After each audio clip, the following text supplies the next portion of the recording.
Hi అండి, అందరికీ నమస్కారం. ఈరోజు కృష్ణా నది పరివాహక ప్రాంత నీటి ప్రాజెక్టుల ఇన్ఫ్లో మరియు అవుట్‌ఫ్లోలకు సంబంధించి తాజాగా వస్తున్న సమాచారంతో మీ ముందుకైతే రావడం అయితే జరిగింది.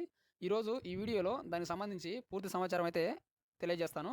కావున ఈ వీడియో చివరి వరకు చూసి వచ్చిన సమాచారాన్ని తెలుసుకునే ప్రయత్నం అయితే చేయండి. ఇంకా లేట్ చేయకుండా వీడియోలోకి అయితే వెళ్దాం. వివరాల్లోకి వెళ్ళినట్లయితే కృష్ణా నది ఎగువన పశ్చిమ కనుమలలో గత 10 రోజులుగా కురుస్తున్న భారీ వర్షాలకు కర్ణాటకలో నిర్మించిన ఆల్మట్టి తుంగభద్ర డ్యాములకు వరద నీరు పోటెత్తుతుంది.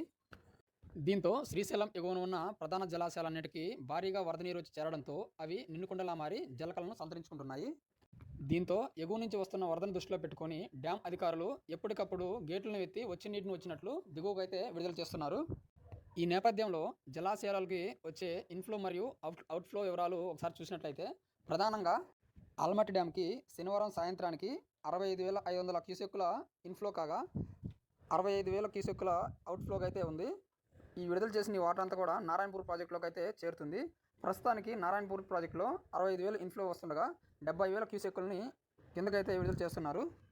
అయితే జూరాల ప్రాజెక్టుకు నారాయణపూర్ ప్రాజెక్టుతో పాటు పరివాహక ప్రాంతాల నుంచి 83,000 క్యూసెక్కులు వస్తుండగా 86,700 క్యూసెక్కుల్ని దిగువకైతే విడుదల చేసి నేరుగా అవి శ్రీశైలం ప్రాజెక్టులోకి అయితే విడుదల చేశారు. దీంతో శ్రీశైలం ప్రాజెక్టులోకి భారీగా వరద నీరు అయితే వచ్చి చేరుతుందండి. ప్రస్తుతానికి శ్రీశైలంలోకి 57,000 క్యూసెక్కుల ఇన్ఫ్లో అయితే ఉంది. మరోపక్క తుంగభద్ర నదికి ఎగువ నుంచి వచ్చే వరద ప్రవాహం రోజురోజుకి పెరుగుతుందండి. శనివారం సాయంత్రానికి తుంగభద్ర నదికి భారీగా వరద పెరిగి 1,16,000 క్యూసెక్కులు ఇన్ఫ్లో అయితే వస్తుందండి. ప్రస్తుతానికి 1,270 క్యూసెక్కుల నీటిని అయితే దిగువకైతే విడుదల చేస్తున్నారు. అయితే తుంగభద్ర నదిలో వరద ప్రవాహం ఇలాగే కొనసాగితే రానున్న 2 రోజుల్లో తుంగభద్ర నది గరిష్ట స్థాయికి చేరుకునే అవకాశం ఉందని అధికారులు అయితే అంచనా అయితే వేస్తున్నారు.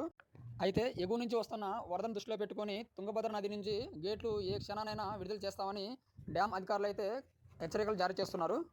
కాగా శ్రీశైలం జలాశయానికి రానున్న 3 నుంచి 4 రోజుల్లో అటు తుంగభద్ర నుండి ఇటు జూరాల నుండి భారీగా వరద ప్రవాహం పెరిగే అవకాశం ఉందని అధికారులు అయితే అంచనా అయితే వేస్తున్నారు.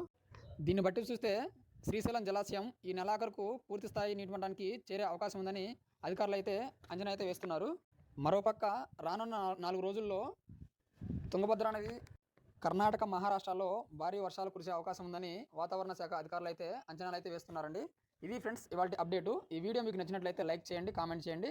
అదేవిధంగా ఈ వీడియోని తోటి రైతులకు కూడా తెలియజేయండి.